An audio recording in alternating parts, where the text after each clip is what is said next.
Frederickson joins us, St. Louis Post-Dispatch columnist, as well as contributor here at the Big 550 KTRS. Good morning, Ben.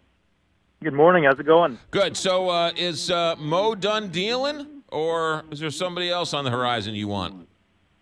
I don't think he's quite done yet. The Cardinals left winter meetings with a few balls left up in the air. I think the hunt for a closer is still very much on, and if that leads him to deal with the Tampa Rays, then I think there's a chance that they maybe add another piece in that deal as well. So right now, I think most of the attention should be paid to the Rays closer Alex Colomé. He led the major league in saves last season. He's got a cost-controlled contract. He's young. The Cardinals have liked him for a long time, and the Rays are continuing to kind of circle toward a sell-off here. The problem is they've got about 15 assistant general managers. They've got one of these really expanded front offices, and they're notoriously hard to deal with because they've got about 15 people trying to sign off on every trade.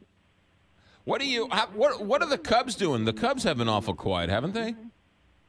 Well, they've made some minor moves. They're kind of throwing arms at their bullpen. They've added a similar type starter to Miles Michaelis and a bounce back candidate kind of guy, and they're kind of just they haven't really made any big splashes, but they've slowly kind of added pieces to a bullpen that needs some help. The big news for them will be if they try to make a run at like re-signing a Wade Davis, because if they get in on that free agency and they decide to bring him back, then that would be a big splash.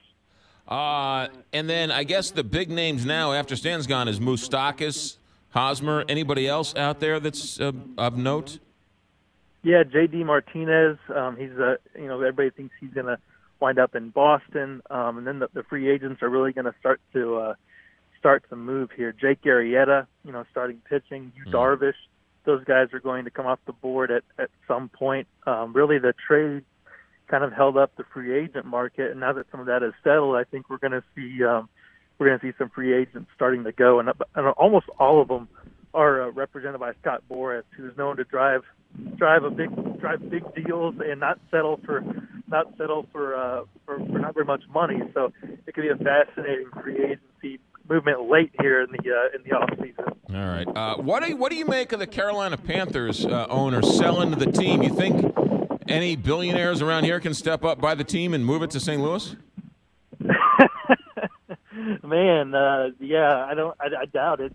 And I think these things, when they say they're looking for an owner, these things are so set up. I mean, it's basically, who does Jerry Jones want to buy the team next? They might as well phrase it that way, because you have to be kind of in with the owners before you can even accept the team. And you better believe they're going to steer it to who they want to have it. And if it's going to leave Charlotte, they're going to steer it to where they want to go. And I just don't think St. Louis will be very high on that list, unfortunately. So you don't think P. Diddy has a chance to buy the Carolina Panthers? Well, not unless he's tight with Jerry Jones, and maybe he is.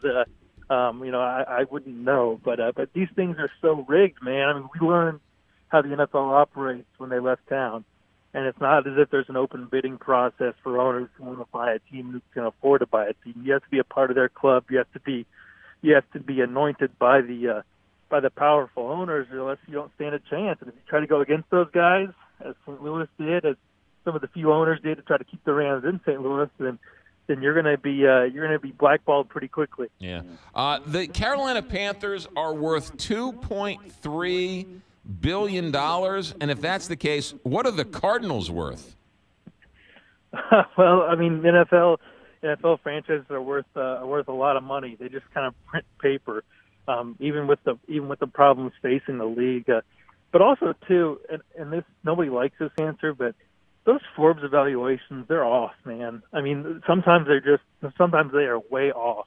We see teams sell for way more than even what Forbes seems to think, and they're not really even sure what goes into their math. So I think those are good guesses, and there's certainly facts behind them, but sometimes they're not accurate either. You think they're low, or you think they're high? I think oftentimes they're low, and I think sometimes they don't have a good idea of what the books really look like. I mean, he bought the team for $200 million 25 years ago. That's a pretty good investment. Indeed, yeah. Owning an NFL team is good business. You don't even have to be good, as Stan Kroenke taught us. Ben Fred, St. Louis Post-Dispatch columnist, and, of course, STLtoday.com and with the Sports Guys tonight. Ben, have a good week. Thanks for checking in.